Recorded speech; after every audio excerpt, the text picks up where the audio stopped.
हाँ जी 8 तारीख को। हाँ बिटिया का फोटो आया है। हाँ तो कल दफ्तर पे। जी धन्यवाद धन्यवाद। हाँ बाबू जी बिटिया का फोटो आया है। अरे देखिए ना, पूरे देश में प्रथम आई है मेडिकल में। आप क्या चाहते हो? अब बस आगे पढ़ाई। इतना काफी नहीं है? अरे नहीं, आपको तो पता है वो पढ़ना चाहती है। हाँ ताऊ जी वो तो मैंने कर लिया है। हाँ भाई साहब इधर ले लीजिए भाई साहब। हाँ ताऊ जी चरण स्पर्श। नहीं नहीं ताऊ जी, वहाँ छात्रावास है, खाने पीने की सुविधा है। हाँ ताऊ जी बिटिया की इच्छा थी इसलिए वो जा रही है। हाँ जी बाबू जी से बात कर लिए। हाँ जी ताऊ जी बड़े नाराज है। मना नहीं करता होगा। बधाई हो बधाई हो। अरे आपको भी अरविंद जी, आपको भी। इस चीज की बधाई दे रहे हो? लड़की घर का भविष्य बिगाड़ने जा रही है तो हमारी तरफ से बधाई हो बधाई हो। अरे ये आग लगाने वाली कैसी बात कर रहे हो आप? लड़की का काम चूल्हा चौका संभालने का है। अरे बिटिया की इच्छा इसलिए वो पढ़ने जा रही है। इच्छा? वो कालू की लौंडिया अपनी मर्जी से MBBA करा। 2 साल पहले शादी हुई थी, 6 महीने बाद तलाक हो गया। अब आप लोग ही समझाइए। अरे आपको पूरी जानकारी नहीं है। उसका पति उसे दारू पी के मारता था, इसलिए तलाक हो गया। अब मारेगा क्यों नहीं? जब घर का काम नहीं करेगी, चूल्हा चौका नहीं संभालेगी। अरे एक बात बताइए, हमने अपनी लड़की को इसलिए थोड़ी पढ़ाया कि वो किसी के घर में जाके नौकरानी बने। अरे नौकरानी की तो छोड़ो, वो बंटी की लड़की विदेश गई पढ़ने, उधर ही एक लड़के को पसंद करके उससे शादी कर ली। यहाँ माँ बाप का नाम खराब हो गया। अरे तो अपनी पसंद से शादी करना कौन सा गुनाह है? और आपको पूरी जानकारी नहीं है। मैं अपने माता पिता को भी विदेश ले गई, उनके घुटनों का इलाज कराया और आज अपने पति के साथ कंधे से कंधा मिला के चलती है। पति तो जब होगा जब उसकी शादी होगी। लड़की जब ज्यादा पढ़ लेती है तो उसका दिमाग चल जाता है। एक बात बताइए अरविंद जी, लड़की का काम सिर्फ शादी करना थोड़ी है। ऐसी बहुत सी लड़कियां हैं जिन्होंने देश और समाज को ऊपर पहुंचाया है। किसी भी महिला का नाम बता दो जिसने देश और समाज को ऊपर पहुंचाया हो। एक नहीं बहुत है। बताओ तो। कल्पना चावला, मदर टेरेसा, साइना मिर्जा, इंदिरा गांधी, साइना नेहवाल, सृष्टि देशमुख, गीता फोगाट, रीना डाबी और सावित्रीबाई फूले। आज से ठीक 190 वर्ष पहले जब औद्योगिक क्रांति की शुरुआत हो रही थी, मुगलों का पतन हो रहा था और अंग्रेजी साम्राज्य की नींव बढ़ चुकी थी, पर बढ़ते समाज में कबीर और रविदास के बाद अब माता सावित्रीबाई फूले ने इस जात पात के उतले पुतले समाज में 3 जनवरी 1831 को जन्म लिया। माता सावित्रीबाई पढ़ना चाहती थी और समाज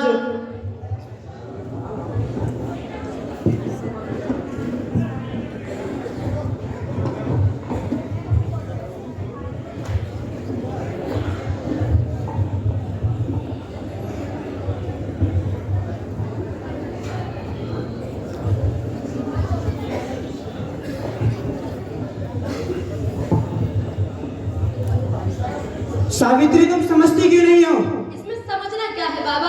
आपको तो पता है ना पढ़ना चाहती हूँ। लेकिन ये सही नहीं है बेटी। इसमें गलती क्या है? शास्त्रों में लिखा है कि पढ़ाई लिखाई लड़कियों के काम की चीज नहीं होती। ये बात आपको पंडित बाबा जी ने बोली होगी। अरे राम राम राम, वो ब्राह्मण महाराज हैं, उनको धरती पर ईश्वर का रूप माना गया है, उनका ऐसा नहीं बोलते। और पढ़ाई लिखाई लड़कियों के काम की चीज नहीं होती, इससे तुम्हारा अनिष्ट होगा। इससे केवल मेरा ही अनिष्ट होगा बाबा?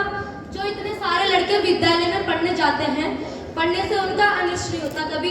बेटी वे लड़के हैं और उच्च वर्ग के हैं। क्या कभी किसी लड़की को तुमने विद्यालय जाते हुए देखा है? मिशनरी में इतनी सारी लड़कियां भी जाती हैं पढ़ने के लिए बाबा। ठीक है बेटी, अगर तुम्हें मेरे जीने मरने से अगर कोई फर्क नहीं पड़ता तो मुझे मर जाने दो। क्या कह रहे हैं बाबा? मत रोइए बाबा। हाँ बेटी, यही कहते हैं ब्राह्मण महाराज कि जो लड़की पढ़ाई करेगी उसके पिता की मृत्यु हो जाएगी और उसके विवाह के बाद उसके पति की मृत्यु हो जाएगी। क्या कह रहे हैं बाबा? ऐसा मत करिए। मैं नहीं जाऊंगी पढ़ने के लिए। जैसा आप कहेंगे मैं वैसा करूंगी। बेटी मुझे माफ कर दो, मैं हार गया। मैं हार नहीं मानूंगी बाबा। 9 साल की सावित्री का विवाह 13 साल के ज्योतिबा फूले से हो चुका था। समाज में वर्गवाद जोरों पर था, पर ज्योतिबा वो विचलित लाखों विरोधों के बाद भी पढ़ते जा रहे थे। समाज को लेकर कुछ सोच रहे थे, एक दिन वो अपने ब्राह्मण दोस्त की बारात में गए और वहां से लौटते हुए क्या हुआ?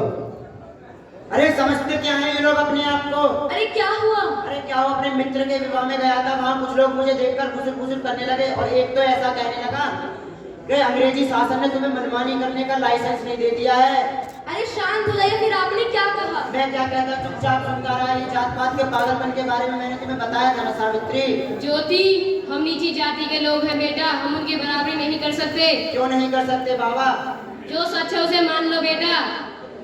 काहे का सच मैं क्यों मान लूं? क्या हम इंसान नहीं है? वो तो अच्छा हुआ उन्होंने तुम्हें एक तरफ हटा दिया, अगर ये गलती तुम पेशवा के राज में करते तो वो तुम्हें सजा देते। सजा मंजूर है बाबा, लेकिन हम ऐसे किसी की बातों को चुपचाप नहीं सुनेंगे। अरे तुम समझते क्यों नहीं हो? अरे शांत होइए, क्या कह रहे हैं? ऐसा मत कहिए। कैसे शांत हो जाऊं सावित्री? और अब बाबा भी कहते हैं यह सब ठीक है। अरे वो लोग आपके जितने पढ़े लिखे नहीं हैं। मुझे पता है हमारे जितने वो पढ़े लिखे नहीं है, पर मैं इस चीज के विरोध में हूँ। क्या तुम मेरा इस चीज में साथ दोगी? हाँ बिल्कुल आपका साथ दूंगी, आपके हर कदम से कदम मिलाकर चलूंगी।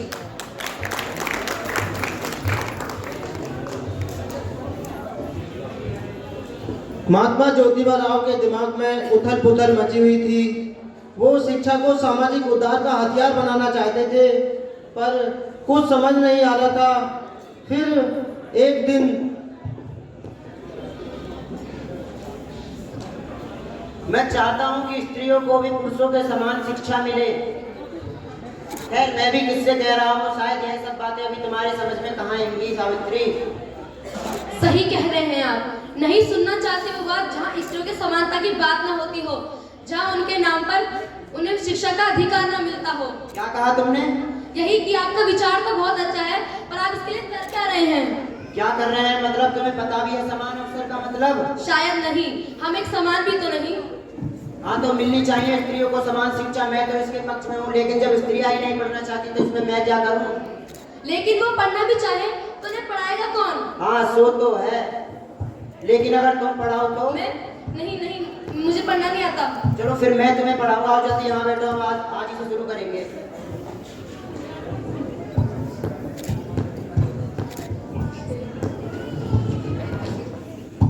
नए युग की शुरुआत हो रही थी, पर अंधेरे का ये कदम खटक रहा था।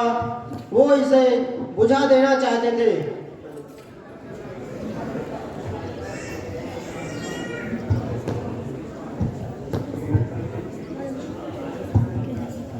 नीचे झुक लो भैया, कोई नहीं।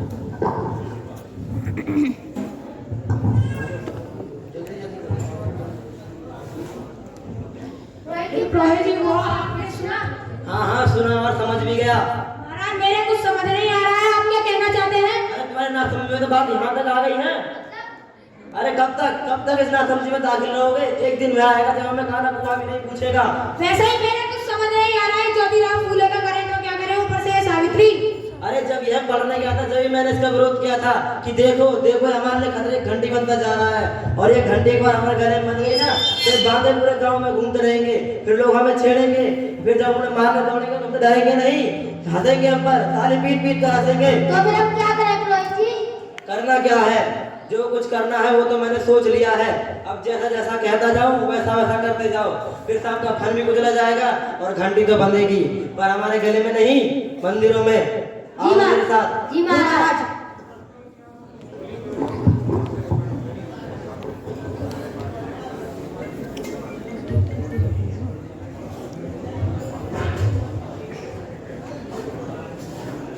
वो दिखाए पीछे वाले। ये चली शिक्षिका बढ़िया ही पावन बनने वाली। कीचड़ में रहने वाले लोग ब्राह्मण बनने चले हैं। पंडित जी नीची जाति के लोग विद्यालय में पढ़ाएंगे। ये बनेंगी शिक्षिका। कभी गुरु कुरान पढ़ा है? कभी भजन गाए हैं?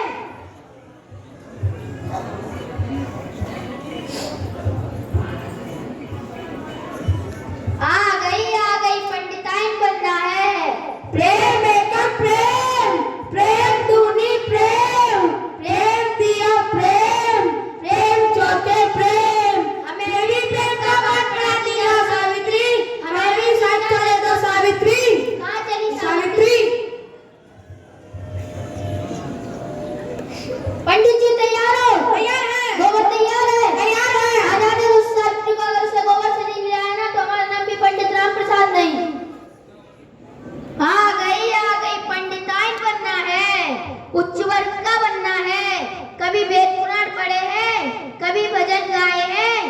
घी कमाए। पंडित जी, विद्वान बनने के लिए गोबर से नहाना पड़ता है। तो मिला देते हैं फिर। आइए पंडित जी। समाज को उद्धार करेगी, शिक्षिका बनेगी।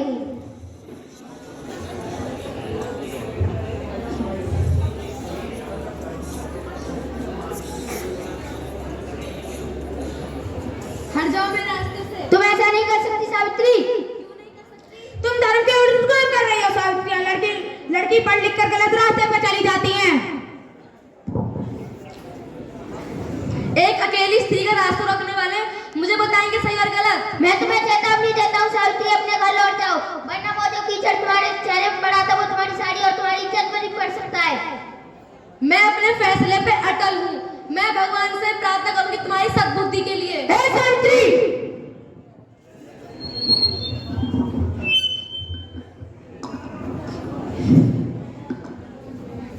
तो तुम एक स्त्री को नहीं संभाल पाए? महाराज वो बहुत ढीठ लड़की है। ऐसा लगता है वो लड़कियों को शिक्षा देने के लिए ही बनी हो। महाराज हमने उसके ऊपर गोबर फुकवाया महाराज। महाराज हमने उसके ऊपर कीचड़ फेंका महाराज। महाराज हमने उसके ऊपर पत्थर फेंका महाराज। और तो और महाराज वो जादूगरनी है। जादूगरनी? हाँ महाराज, जब वो विद्यालय जाती है तो हम उसके ऊपर कीचड़ फेंकते हैं, पर वो जब आती है तो नई साड़ी होती है महाराज। अरे मूर्ख हो तुम, मूर्ख। इसमें जादू की क्या बात है? क्या एक और साड़ी साथ रख कर नहीं रह सकती? जादू करनी ना सही, जादू तो है महाराज। अरे बस करो बस, निडर चतुर ये वो, मैं उसकी तारीफ सुनने यहाँ नहीं बैठा हूँ।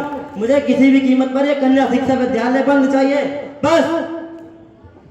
महाराज, आपने हमें बुलाया महाराज। जी आइए। सावित्रीबाई फूले के पति ज्योतिराव फूले के बाबा गोविंदराव जी फूले। मैं कुछ समझा नहीं महाराज। अरे इसमें समझना क्या है गोविंदराव जी, आजकल तुम्हारी बहू बेटे के कारनामे इतने बढ़ गए हैं कि अब उनके पास सीधा तुम्हारा ही नाम आने लगा है। नहीं नहीं महाराज, मैंने कुछ नहीं किया महाराज, मैंने कुछ नहीं किया। इतना समझ लो कि पाप करने वाला और पापी का साथ देने वाला दोनों ही इस बाप में बराबर के भागीदार होते हैं। अगर उन्हें भी गर्म तेल की कढ़ाई में तला जाएगा तो तुम्हें भी खौलते हुए पानी में तो उबलना होगा। क्षमा महाराज, क्षमा क्षमा, मैंने कुछ नहीं किया महाराज, मुझे नहीं उबलना, खौलते पानी मुझे नहीं उबलना। महाराज इसका कोई उपाय तो बताइए महाराज। आसान है, अपने घर को पाप योग से मुक्त कर दो, तुम भी पाप मुक्त हो जाओगे। जी महाराज, मैं आज ही उसे अपने घर से निकाल दूंगा। आज क्या, मैं तो उसे अभी अपने घर से निकाल दूंगा। मुझे नहीं उबलना खौलते हुए पानी, मुझे नहीं उबलना। सावित्रीबाई फूले के पति ज्योतिराव फूले के बाबा गोविंदराव फूले। हा हा हा हा, हरिओम। सावित्रीबाई फूले के पति ज्योतिबाराव फूले के बाबा गोविंदराव फूले ज्ञान की ज्योति के बढ़ते कदम से विचलित और उच्च वर्ग इसे रोकने के निरंतर प्रयास कर रहे थे, पर सावित्री वो बच्चियों को शिक्षा देने की बात पर अडिग थी। बाबा आप अभी तक सोए नहीं, इतनी रात और देर हो गई। हाँ देर तो हो गई है, लेकिन तुम इतनी देर से आते हो तो मेरे जागने में क्या हर्ज है। लेकिन आप अपनी उम्र का तो ख्याल करिए। उम्र की बात छोड़ो ज्योति, लेकिन ये बताओ तुमने ये मुसीबत क्यों मोड़ ले रखी है? काहे की मुसीबत? अरे मुझे लगता है मैंने तुम्हें स्कूल भेज कर ही गलती कर दी। लेकिन बाबा क्यों? अरे तुम इस घर में पैदा होकर भी स्कूल गए तो सावित्री को पढ़ाने की क्या जरूरत थी? लेकिन बाबा हम जो कुछ भी कर रहे हैं उससे समाज। मत बताओ वो समाज की बातें जिन्हें करने को मना करता है, तुम वही करते हो। आज 4 लोग मेरे बगीचे पे आए थे, पहले तो बड़ी शराफत से बात करते थे, लेकिन अब मारने पीटने की बात कर रहे हैं। लेकिन बाबा आपसे किसने क्या कहा ये तो मुझे बताइए। अरे ये तमाशा खड़ा करके क्या मिलेगा तुम्हें? काहे का तमाशा? मैं जो कुछ भी कर रहा हूँ उससे हमारे समाज का शोषित और दलित वर्ग जाग उठेगा। हाँ जाग उठेगा, और इसके लिए तुमने बहू को दहलीज के बाहर क्यों निकाला? ये काम मेरे लिए बहुत महत्वपूर्ण है बाबा, और इसमें क्या गलत है? सावित्री ने पढ़ा और अब पढ़ा रही है, इससे हमारे समाज की लड़कियां घरों से बाहर निकलेंगी और दिमाग से काम लेंगी, दिमाग का इस्तेमाल करेंगी। दिमाग का इस्तेमाल करेंगे? अरे ज्योति तुम समझते क्यों नहीं हो? भगवान ने जिसे जैसा बनाया उसे वैसा ही रहने दो। अरे तुम क्यों भगवान के टांग में काम अड़ाते हो? क्यों अपना दिमाग खराब करते हो? एक को नीच और एक को ऊंच मैं कैसे देख लूं? और जब मान लिया है तो इससे आगे मेरे लिए और कुछ मायने नहीं रखता। काम की बात है, मुझे मत बताओ ज्योति, लेकिन इसके लिए तुम सावित्री को नहीं ले जाओगे। सावित्री का काम जारी रहेगा बाबा। अब काम खत्म कर दिया तो मतलब सब खत्म। ज्योति ज्योति ज्योति, अरे मैं क्या करूं तुम्हारा? अरे मेरा जैसा बाप करे तो करे क्या तुम्हारा? अरे ये तो ओखली में सिर्फ फंसा देने जैसी बात है।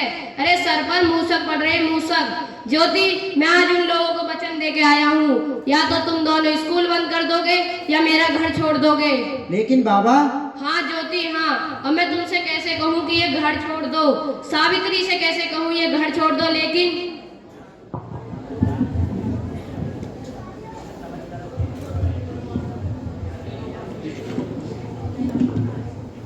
थोड़ा तालियां बजाते रहे, बच्चों का हौसला अफजाई करें। आपके लिए एक बहुत खुशी की बात है, आपका एक स्कूल तो चलेगा ही, अब आपका दूसरा स्कूल भी खुलने वाला है। अच्छा, कहाँ? हमारे जो मित्र हैं ना उस्मान शेख, उन्होंने अपने घर की जगह हमको पढ़ाने के लिए दे दी है। आप नहीं जानते आपने मुझे कितनी अच्छी खबर सुनाई है। लेकिन अब आपको एक रोटी ज्यादा खानी पड़ेगी, अब आपका काम बढ़ने वाला है। यदि आप भी तो जानते, जब मैं भूखों के लिए, गरीबों के लिए या फिर लड़कियों के लिए कुछ करती हूँ, पता नहीं मेरी भूख कहाँ चली जाती है। यही तो एक सच्चे शिक्षक की निशानी है। पारसी मानस ने भी सच्चे शिक्षक की पहचान यही बताई है। ये सही कह रहे हैं आप।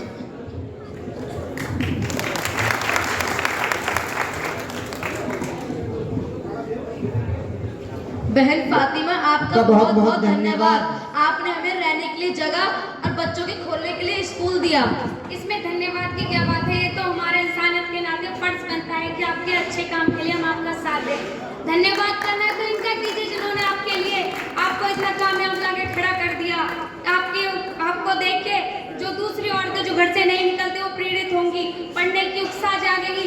आपके मरते दम तक हम आपका साथ देंगे, चाहे वो आपको किसी से डरने की कोई जरूरत नहीं है। आप धन्यवाद इनका कीजिए, ना कि मेरा। आपका बहुत बहुत धन्यवाद। शिक्षा अंधकार को दूर कर ज्ञान का उजाला फैलाती है, वो सोचने को मजबूर करती है, तर्क देना सिखाती है और आत्मबल और आत्मविश्वास देती है। ये सब सावित्रीबाई फुले की छात्रा को देखकर ही समझा जा सकता है।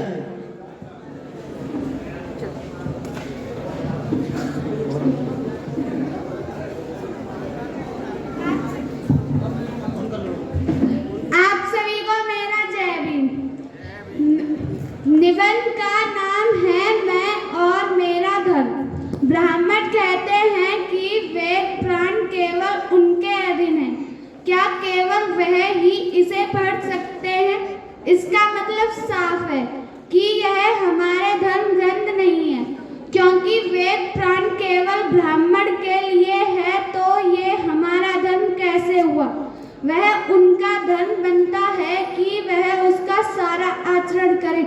अगर ये हमारा धर्म नहीं है तो हमारा धर्म क्या है? कृपया करके कोई ऐसा धर्म, ऐसा दवाल्य बताइए जो हमारी संख्या व्यक्ति को अपवित्र ना होने दे। भेड़ स्वाका श्री राम अपवित्र ना हुए तो हमारी आस्था से उनका धर्म कैसे हो सकता है? धन्यवाद।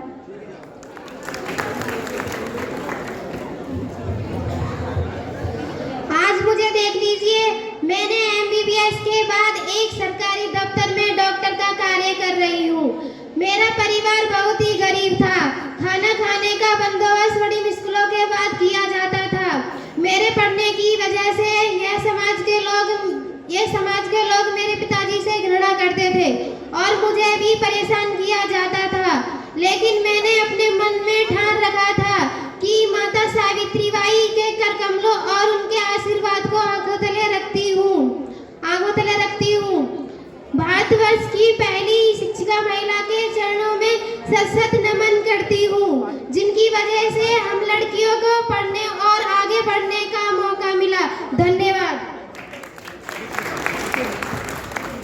जिंदगी की असली उड़ान बाकी है, जिंदगी के कई इम्तिहान बाकी हैं। अभी तो नापी है मुट्ठी भर जमीन आपने, अभी तो सारा आसमान बाकी है।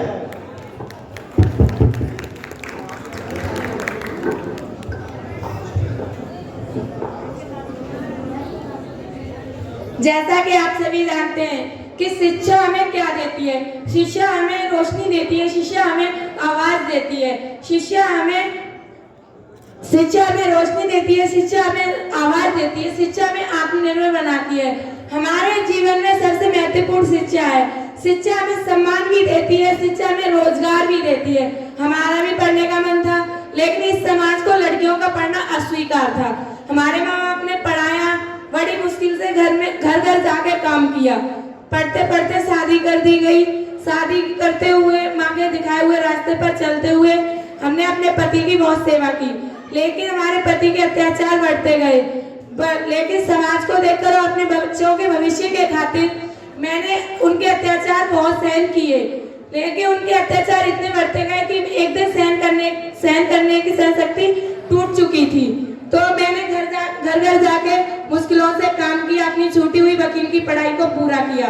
उसके सबसे पहले मैंने अपने बच्चों को कस्टडी किया और उसके बाद कुछ विधवा महिलाओं की भी मदद की।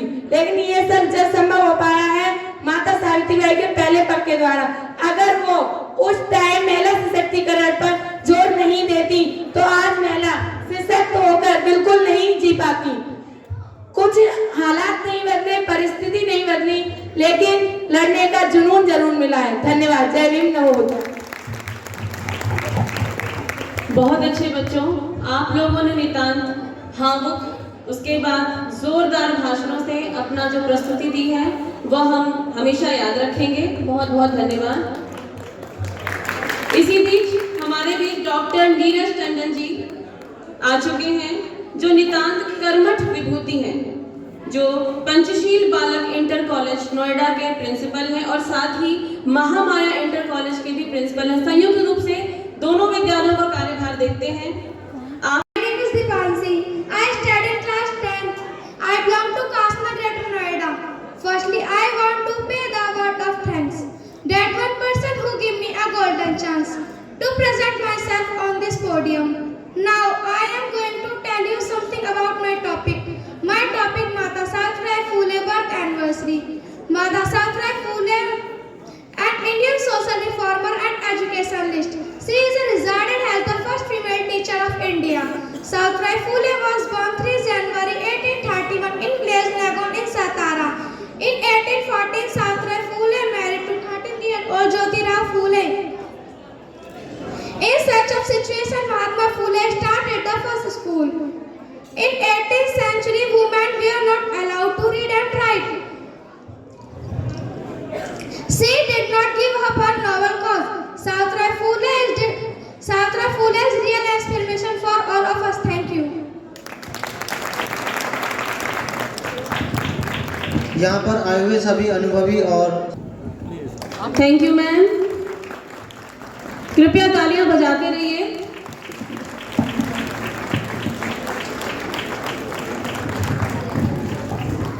मिशन पे बैक टू सोसाइटी के अंतर्गत ट्रस्ट का उद्देश्य एकदम स्पष्ट है कि इस दान पारमिता के माध्यम से आप उन प्रतिभाशाली मेधावी छात्रों को ताकत देते हैं जो सम्मान के साथ आगे बढ़ सकें, प्रोत्साहित हों और सच्चा मार्गदर्शन प्राप्त करें। अगर आपने अभी तक हमारा चैनल सब्सक्राइब नहीं किया है तो सब्सक्राइब करें और घंटी का बटन बिल्कुल भी दबाना ना भूलें ताकि सभी लेटेस्ट खबरें पहुंच सकें आप पे सबसे पहले।